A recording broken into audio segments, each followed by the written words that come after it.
Chers amis, bonjour. Nous sommes le jeudi 22 février 2024. Il est 9h30. Quelques news de l'Arménie, de l'Artsakh et de la diaspora arménienne. On n'a pas échappé, tout le monde. On a vu donc toutes les télévisions de France, donc en direct durant plusieurs heures. On a suivi la panthéonisation de Missak et Méliné Manouchian. Donc c'était une journée extraordinaire pour le peuple arménien de France, pour la France, pour le monde résistant.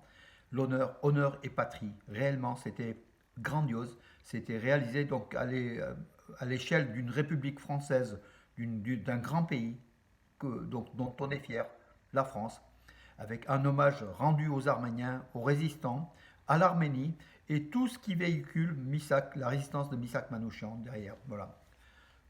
Ce matin, tous vos journaux, les unes sont consacrés donc à Missak Manouchian, donc on n'y échappe pas et c'est tant mieux. Ici, le Dauphiné libéré, donc en région, donc première page, vous avez donc cela. Et puis il y a 3 pages sur la panthéonisation, dont 2 pages en fait sur les Arméniens de Valence, de la Drôme, qui étaient à la base de cette panthéonisation en fait. C'est parti de Valence tout simplement avec le maire de Valence, Nicolas d'Aragon, Jean-Pierre Sacco de l'Unité laïque. Et puis il faut le dire, il y a 7 ans, 2000 signatures envoyées à l'Élysée par mon association Arménia avec les anciens combattants français d'origine arménienne, Georges Héritian. Hier, dans une interview à Radio Drôme, Radio France Bleu Drôme Ardèche, donc Georges Héritian l'a évoqué. Moi, j'ai aussi évoqué donc comment dirais-je, de cette fierté, de cette panthéonisation qui grandit la République, qui grandit la France, qui grandit les Arméniens, mais pas que les Arméniens. Voilà, donc en fait, c'est très très symbolique cette panthéonisation. Nous l'avons suivi au théâtre de la ville de Valence, donc on était un peu plus de 100 donc, à suivre. Voilà, ouais, l'image donc réalisé par la ville de Valence avec Madame Puja, la première adjointe qui était là parce que Nicolas d'Aragon était à Paris parmi les invités donc au Panthéon. Voilà donc des pages entières sur Missak Manouchian. Voilà mes amis, vous pouvez suivre donc cela. Le Dauphiné libéré donc d'aujourd'hui. Au niveau Rhône-Alpin, au niveau région, pas que Valence, et puis Radio France Bleu, donc j'ai mis comment dirais-je, nos interviews sur ma page Facebook, tout simplement. Et puis Missak Manouchian, donc on donnera rendez-vous nous demain soir, Arménia, l'association culturelle Arménia, ici à Bourg-les-Valence, à 20h30, salle Chevillier de la musicien Jean Moulin. Donc on évoquera Manouchian, cette résistance, mais aussi la résistance des Arméniens en Artsakh et en Arménie. On fera la parallèle entre justement le combat arménien en fait. Hein, voilà, des Arméniens qui sont des combattants tout simplement hein, et qui ne lâchent jamais. Voilà, donc aussi, ça sera le thème du débat demain soir 20h30. Ceux qui sont de la région, vous pouvez venir. Voilà, donc on ne débattra. Plus on est nombreux, plus il y a des idées qui circulent. Et puis l'information, mes amis, donc bien sûr, Nicole Pachinian, le Premier ministre arménien, était à Paris hier. On l'a vu au Panthéon. Il est aujourd'hui encore à Paris où il a un certain nombre de rencontres, notamment avec le Premier ministre Attal ainsi que la maire de Paris, Anne Hidalgo. Hier, il a été reçu à l'Élysée par le président français Emmanuel Macron. Macron qui a affirmé, donc qui a eu des mots forts hein, pour l'Arménie, la France continuera à développer sa coopération de défense avec l'Arménie, a affirmé donc oui, Emmanuel Macron, voilà. Et puis, dans cette rencontre, les relations entre l'Arménie et la France se trouvent à un stade particulièrement dynamique. Je vous donne un petit peu que les titres, hein, le détail, je vous épargne. Vous pouvez voir donc les articles sur Armenius ou sur armenius.com ou sur mes pages Facebook. Hein, voilà, donc en fait pour dire que la France est proche de l'Arménie, va soutenir l'Arménie militairement au niveau de l'aide militaire, de l'aide, de la vente, hein, de l'armement et puis de la formation. Et puis l'Arménie est demandeuse. D'ailleurs, dans la délégation de l'Arménie, en plus d'Ararat Mirzoyan, le chef de la diplomatie arménienne, qui a aussi des rencontres aujourd'hui, il y avait aussi Soulen Babikian, qui est le ministre arménien de la Défense. Voilà, donc l'Arménie est fortement présente à Paris, est reçue comment dire, est reçue par l'Élysée, par la France, avec tous les honneurs grâce aussi peut-être aux héros de Manouchian, aux 700 000 Arméniens de France, à ce que les Arméniens ont apporté à la culture française, à la France. La France rend bien. Merci, merci la France. Et bravo à l'Arménie. On a besoin de ce soutien de la France, mes amis. La France est un des soutiens importants de l'Arménie, hein, à tous les niveaux, à tous les niveaux. Et aujourd'hui, même en matière militaire, ce qui est comment dirais-je, primordial, qui est primordial pour la souveraineté et surtout l'existence même de l'Arménie, hein, qui était en danger, qui est en danger toujours en 2024.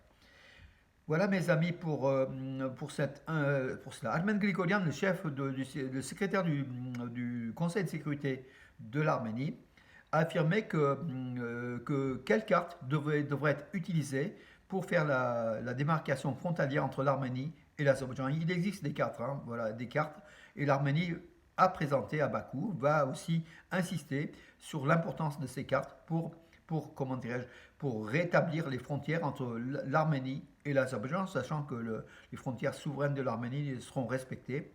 L'Arménie fera respecter les frontières souveraines, tout simplement. Alors, il faudrait demander aux Russes. Alors, ça, on ne le savait pas, mes amis. Donc, vous savez que la semaine dernière, à Nerkinand, dans la région de Sunik, au sud de l'Arménie, où, comment dirais-je, où l'Azerbaïdjan convoite, hein, pour faire le corridor dans le Zangezur, le Sunik, c'est le Zangezur. Nerkinand, le village, près du village, donc des combattants arméniens volontaires ont été attaqués. Surprise générale, bien sûr, 4 morts du côté arménien et un blessé. Le chef de la délégation de l'Union, en fait, des observateurs de l'Union européenne en Arménie, Marcus Ritter, il a affirmé que les Russes, il faudrait demander aux Russes pourquoi notre entrée à Nerkinand a été interdite. Et on a su aussi, donc, par Armen Krikorian, que Nerkinand, donc ce village, en fait, c'était des observateurs, plutôt des forces de paix russes qui étaient placées, qui jouaient le tampon entre les Azéris et les Arméniens, et les Européens, donc de l'Union européenne des observateurs, n'étaient pas invités à y aller à Nerkinand. Voilà, donc c'est aussi dans le territoire, sur le territoire même de l'Arménie, il y a des zones qui sont laissées aux gardes frontières russes et qui voient d'un mauvais œil les observateurs de l'Union européenne. Voilà, donc c'est quand même un problème qu'il faut régler.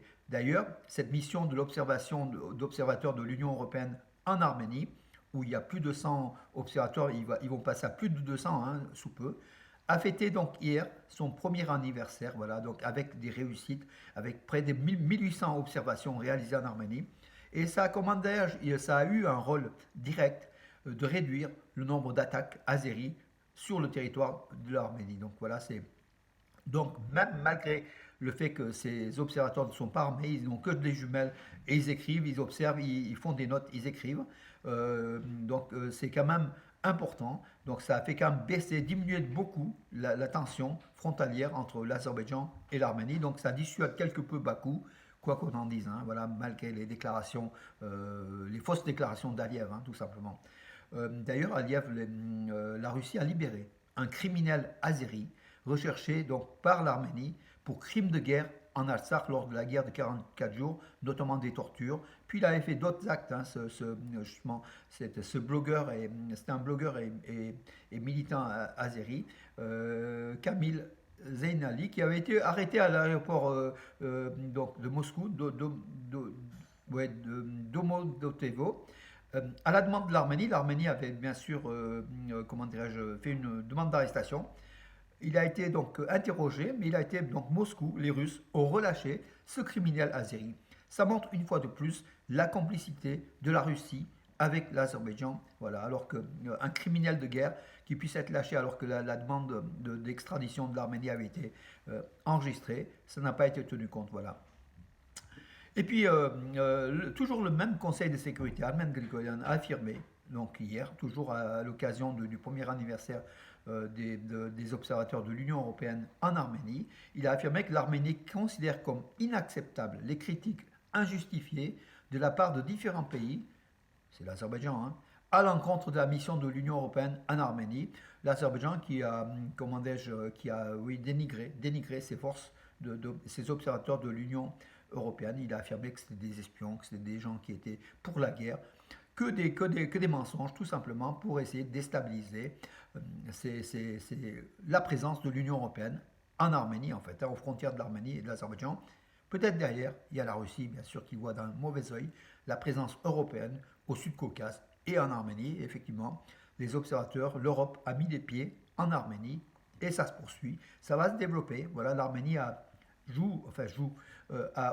pris l'option occidentale, donc de l'Europe, des États-Unis, tout en ne se fâchant pas, en tentant de ne pas se fâcher avec la Russie, qui est un partenaire économique et peut-être militaire aussi, hein, important pour l'Arménie.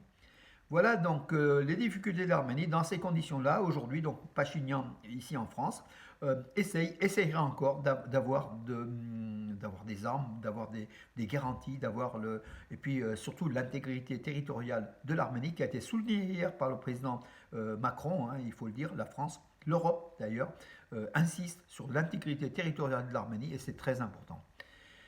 Voilà mes amis pour aujourd'hui. En tout cas, c'était une journée historique hier. Bien sûr, on revient encore une nouvelle fois parce que ça nous a marqué. Une très belle journée avec ce Duduc, comment dirais-je, oui, ils sont tombés de Charles d'Aznavour. Cette entrée qui a duré 1 heure au Panthéon. Extraordinaire, extraordinaire. Vraiment, on est fiers d'être français. On est fiers de l'Arménie, mais on est surtout fiers de cette République française qui a honoré l'un des étrangers, mais l'un de ses meilleurs fils tout simplement, voilà, au Panthéon, qui est le sommet de la gloire de la nation, de la République de France. Voilà mes amis.